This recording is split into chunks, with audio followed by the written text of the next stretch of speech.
Our next speaker is Adiat Junaid, who is with the Canadian Yearly Religious Society of Friends, the Quakers, and is also one of the co-chairs of the Canadian Ecumenical Anti-Racism Network.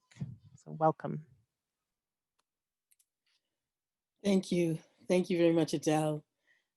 Thank you to the Governing Council of the United Church, of the Canadian Council of Churches, rather, and to Dr. Cooper, the Planning Committee, the other panelists, and to everybody who is participating in this important conversation tonight. I'm really grateful to be here.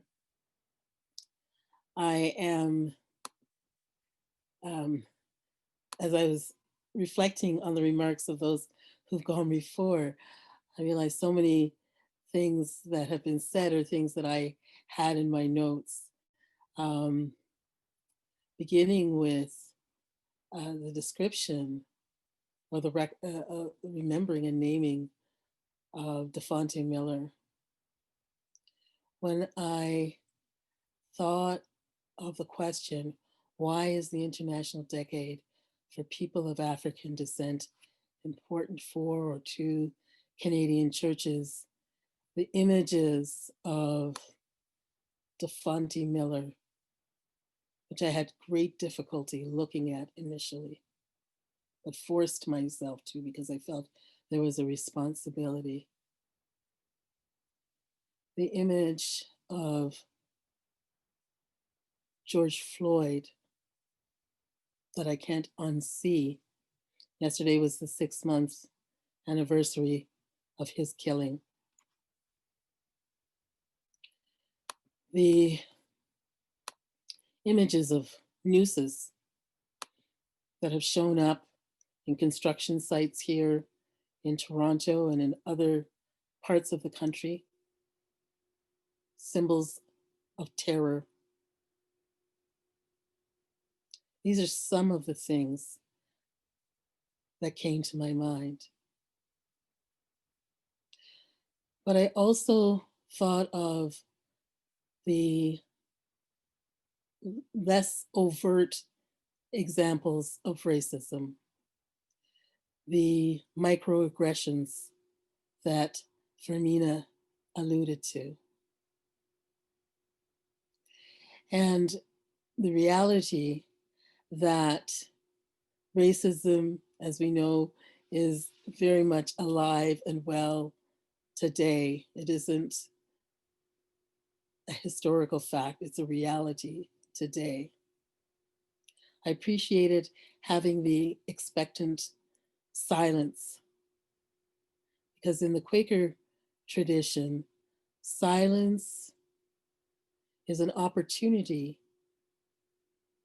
to wait expectantly on that of God.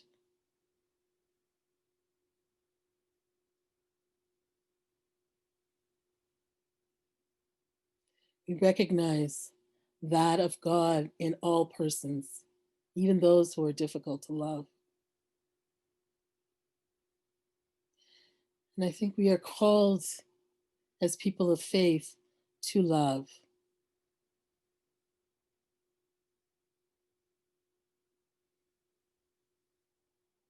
Why should the churches? Why is the International Decade for People of African Descent important to the churches? I would suggest that if it's not, the churches will be rendered irrelevant. There is a movement afoot, what a young friend called the enough is enough movement. We've had centuries of brutality, some of which Dr. Cooper has lifted up for us and other panelists have spoken to. But I'm glad that Dr. Cooper opened her remarks by saying there's hope, because I share in that hope. And as Bishop McDonald pointed out, the exciting thing is that if the churches, and as a reflection of the broader society within which we live, were to really engage and with dismantling racism, you'd be surprised what's on the other side. It isn't the reprisals that you fear. There's a wondrous opportunity for us all.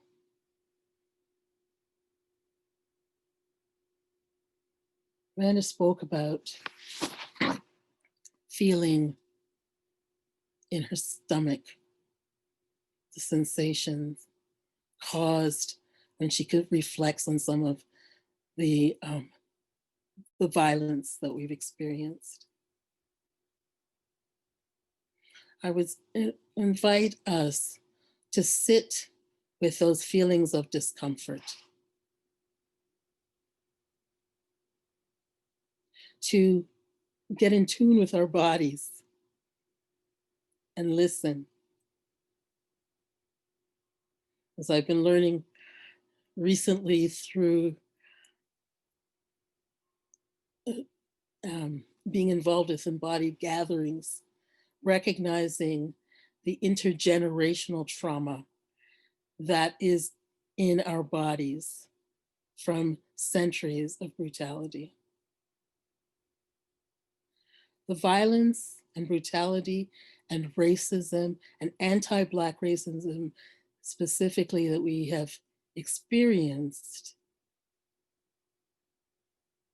is not something that only damages Black people. As COVID-19 has shown us, we are all connected. It is dehumanizing for white people as it is for Black people. We may experience the physical trauma and the poverty, the marginalization, the incarceration.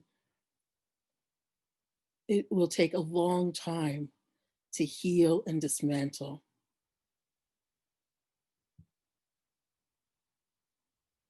But we all, the churches, have a responsibility. And beyond that, they have an opportunity to thrive, to grow, to be relevant to coming generations. I look to the future and I have hope, but this is not a path that will be easy. You will have to become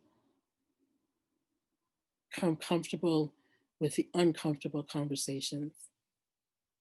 We will have to find community. And I'm grateful to communities like the Canadian Ecumenical Anti-Racism Network that has been working for decades now on dismantling racism and producing resources. There are opportunities here for people to become engaged, either with your local denominations, like the anti-racism committee that's I'm part of at the Toronto Monthly Meeting of Friends. Quakers have a proud history of supporting anti-racism work, but like all churches, Quakers have feet of clay as well. We have to engage with the truth of who we are and of our histories, and lay a foundation for a better and brighter future. Racism is a construct. It is something that was made up, and it can be dismantled. I hope the churches will embrace the opportunity presented by the International Decade for Peoples of African Descent to revitalize, to live out scripture, to answer the call to love that we are all invited to. Thank you for the opportunity.